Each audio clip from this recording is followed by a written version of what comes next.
Everyone, welcome to Umkosi noMagajeni. I am uMagajeni. Umkosi wethu namhlanje bazala bakamzitho is about uMakhumalo, guys.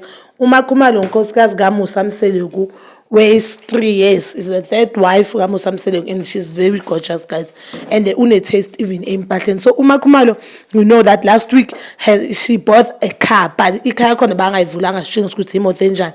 Then uMakhumalo this week she bought another car, guys. uMakhumalo uyasebenza, and we know that uMakhumalo motivational speaker, business woman, unento eningi. Last time bekasebenza futhi on Kakasi FM, bekasebenza on the mine. We saw on the previous season of Uthando Nes'Thembu ukuthi uMakhumalo bokumuntu ohlala eThekwini bangasahlali eMzume, bekasebenza lapho. But yeah, guys, this is a big deal to me, guys. Cabanga umuntu azithengele imoto. We know that Mseleku afford abafazi bakhe, but it's a nice thing ukuthi umuntu wesimame azithengele nje into kweyakhe kuzoba yakhe, hayi into ayithengele someone. So these are pictures of uMakhumalo nama sisters wakhe celebrating the achievement yaMakhumalo and celebrating imoto kaMakhumalo. So guys, yiko konke today. Please don't forget to like, subscribe and hit that notification button.